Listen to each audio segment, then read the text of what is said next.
जी, तो ट्रीटमेंट में ये कि कुछ मेडिसिन्स लगाने के लिए दी जा सकती हैं स्किन के ऊपर, या फिर आजकल यूवी लाइट थेरेपी भी आई है, वो भी यूज़ करते हैं कुछ डॉक्टर्स। और स्टीरॉइड्स सम केसेस में टेम्परेरीली कुछ अरसे के लिए यूज़ करना पड़ सकते हैं। और रिलैक्सेशन, बिहेवियर थेरेपी और बायोफीडबैक की भी ज़रूरत पड़ती है, क्योंकि इससे एंजाइटी डिप्रेशन के मसले भी होते हैं। बेबी एक्जिमा में क्या है कि सबसे पहले तो पता चल क्या कॉज ऑफ एक्जिमा है, उस इरिटेंट मटेरियल को आइडेंटिफाई करें कि क्या चीज़ इरिटेट कर रही है। उसके अलावा एक्सट्रीम टेम्परेचर से, बहुत ज़्यादा गर्मी से भी और बहुत ज़्यादा सर्दी से भी बचाएं। और अपने बच्चे को एक शॉर्ट बाथ दिया करें थोड़े से ल्यूक वार्म वाटर में। एंड उसके ऊपर कोई क्रीम या ऑइंटमेंट जो कि स्किन को मॉइस्ट रखने के लिए, कोई मॉइस्चराइज़र या बेबी ऑयल यूज़ कर सकते हैं। और बच्चे के लिए ह्यूमिडिफायर ज़रूर यूज़ करें कमरों में। ह्यूमिडिफायर कोल्ड मिस्ट ह्यूमिडिफायर होना चाहिए, वार्म मिस्ट नहीं होना चाहिए। वार्म मिस्ट इन मसलों को ज़्यादा कर देते हैं, कोल्ड मिस्ट इसमें हेल्पफुल होता है, ह्यूमिडिफाई रखता है। उस नॉन एलर्जिक क्लोथ्स पहने, कॉटन के क्लोथ्स यूजुअली नॉन एलर्जिक होते हैं। और एक नॉर्मल, एक सिंपल एंड जो नेचुरल फैब्रिक पहने। थोड़े खुले कपड़े पहने, टाइट क्लोथ से भी ये एलर्जी ज़्यादा हो जाती है, स्वेटिंग से। और जिम के बाद या एक्सरसाइज के बाद जब स्वेटी हो, फ़ौरन से शॉवर लें, ताकि स्वेट अवे करने के लिए बॉडी को। लाइट वेट क्लोथिंग यूज़ करें, और डिटर्जेंट और सोप सॉफ्टनर बिल्कुल आपने यूज़ नहीं करने। हार्श केमिकल्स जो हैं हार्श नहीं यूज़ करने आपने। और एंजाइटी एंड स्ट्रेस वाले फैक्टर्स को दूर रखना है अपने आप से। और बड़ा स्ट्रेसफुल और फ्रस्ट्रेटिंग और एम्बैरेसिंग होता है जिन पेशेंट्स के लिए जिनको ये मसला होता है, या कोई भी मसला हो, उनको बहुत ज़्यादा सपोर्ट की ज़रूरत होती है। ठीक है, इसमें नींद के प्रॉब्लम्स भी हो सकते हैं। तो हमें एनवायरनमेंट में बाकी लोगों को भी समझने की ज़रूरत है कि किसी को कोई भी प्रॉब्लम हो तो हमें उसकी कोपिंग में हेल्प करनी होती है। तो उससे ये होता है कि डिज़ीज़ काफ़ी सपोर्ट बहुत ज़रूरी है हर चीज़ में, हर मसले के हल में।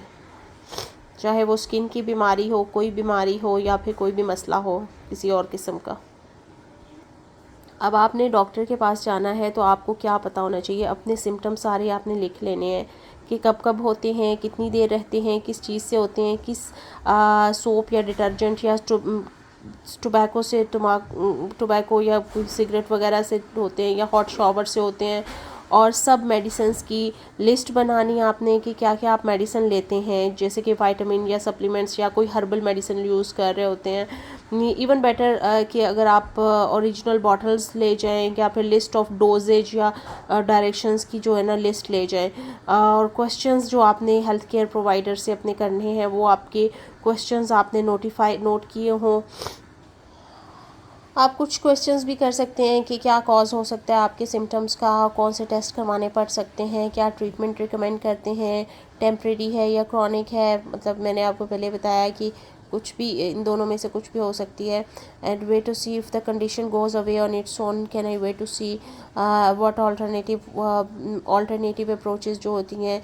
और स्किन केयर रूटीन क्या रिकमेंड करते हैं। सिम्टम्स कब स्टार्ट हुए ये आपको पता होना चाहिए।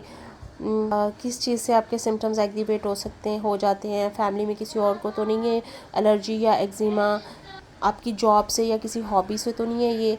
और डिप्रेस्ड या अनयूज पेट्स या एनिमल्स तो नहीं है आपके घर में कांटेक्ट में। आपको डिप्रेशन या इस तरह की कोई चीज़ें, एंजाइटी की चीज़ें तो नहीं है, इस तरह की कोई फीलिंग्स। और कौन से स्किन केमिकल्स यूज़ कर रहे हैं, स्किन के ऊपर प्रोडक्ट्स कौन से यूज़ कर रहे हैं, आपकी क्लीनिंग के घर में कौन सी चीज़ें आप इस्तेमाल कर रहे हैं। बहुत ज़्यादा हार्श केमिकल्स तो नहीं यूज़ हो रहे हैं जो कि डायरेक्ट कांटेक्ट में आ रहे हैं।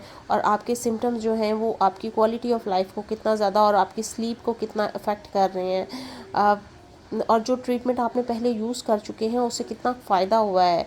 और कितना आप बाथ कितना फ्रीक्वेंट लेते हैं, कितने टाइम के बाद, या फिर बहुत ज़्यादा तो नहीं, बात बहुत ज़्यादा वॉशिंग तो नहीं, स्किन वॉशिंग करते, बहुत ज़्यादा स्किन को वॉश करने से भी ये प्रॉब्लम हो सकते हैं।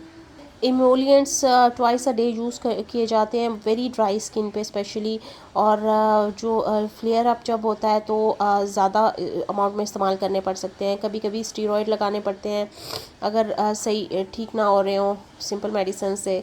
और जिंक, अगर खुराक में जिंक सप्लीमेंट और जो चीज़ें हेल्पफुल हैं इसको ट्रीट करने में या एलर्जी से बचने के लिए, वो है fish and seafood and pumpkin seeds और डार्क चॉकलेट, जिंक का सिरप्स या टैबलेट्स, और lean red meat, vitamin C, bright coloured fruits and vegetables, जो है रोज़हिप ऑयल, फ्लेवोनॉइड्स, और कोई बहुत जेंटल हाइड्रेटिंग क्लींजर या बॉडी वॉश यूज़ किया जा सकता है। Cetaphil pro gentle body wash या फिर सीरावी सूदिंग बॉडी वॉश, या फिर न्यूट्रिजेना का अल्ट्रा जेंटल हाइड्रेटिंग क्लींजर है, स्किन फिक्स का एक्जिमा सूदिंग वॉश है। ये चीज़ें कुछ काफ़ी हेल्पफुल हैं, अच्छी हैं। वेजलिन समटाइम्स बहुत हेल्प करती है। कभी कोई इम्यूनोथेरेपी दी जाती है जिससे डिज़ीज़ की टेंडेंसी कम हो जाती है। पोटेशियम हाई फूड जो होती हैं जैसे कि bananas, avocados, acorn, sweet potatoes, squash, white beans, salmon fish, ये रिड्यूस करती हैं काफ़ी हद तक एक्जिमा की टेंडेंसी को। कैफ़ीन से, कॉफ़ी से एक ख़ास हद तक विद इन लिमिट्स रह के अगर इस्तेमाल की जाए तो ये भी हेल्पफुल होती है इसको कम करने में। लेकिन अगेन ये सोल ट्रीटमेंट नहीं है, कुछ हद तक बीमारी को कंट्रोल कर सकती है। ब्लैक ग्रीन टी ये भी काफ़ी हेल्पफुल होती हैं। फ़िश ऑयल, किसी भी ड्राई फ्रूट से भी एलर्जी हो सकती है, सो आपको पता होना चाहिए कि यूजुअली पीनट से होती है लेकिन कभी किसी को आलमंड से या कैशियो, वॉलनट वगैरह से भी हो सकती है। कुछ क्वांटिटी में एप्पल साइडर विनेगर एक नॉर्मल क्वांटिटी में भी हेल्पफुल होता है इसको रिलीव करने में सिम्टम्स को। 100% क्योर कोई नहीं है इसके, वही ना कि सिम्टम्स कभी बिल्कुल ईयर्स के लिए भी ख़त्म हो जाते हैं और फिर दोबारा आ सकते हैं। कभी कुछ लोगों को थोड़ा सा ज़्यादा हो जाता है ऑरेंज, कीवी या एसिडिक फूड से, टोमेटो से। लेकिन अगेन वही बात है कि आपको पता होना चाहिए कि आप, ज़रूरी नहीं है इन सब चीज़ों से ही हो किसी बंदे को ये एलर्जीज़। किसी भी एक चीज़ से किसी को एलर्जी हो सकती है और जो दूसरे पर्सन को इनमें से किसी और चीज़ों की चीज़ से भी हो सकती है। सो या किसी भी किस्म की फूड से और किसी भी किस्म के कांटेक्ट से हो सकती है। आपको ये खुद पता लगाना है कि आपको किस चीज़ के कांटेक्ट से, किस चीज़ के खाने से, किस एनवायरनमेंट से आपको एलर्जी हो रही है। आमतौर पे एलोवेरा जेल या हनी जो है वो सूदिंग होता है। Coconut oil, oatmeal and इस तरह के जो है सरफेस पे अप्लाई भी किए जाते हैं और खाने में भी इनका एक नॉर्मल हद तक इस्तेमाल रखा जाता है। और पानी ज़्यादा पीना चाहिए, अगेन पानी बहुत ज़्यादा ज़रूरी है हमारी ओवरऑल हेल्थ के लिए और स्किन को हाइड्रेट करने के लिए भी।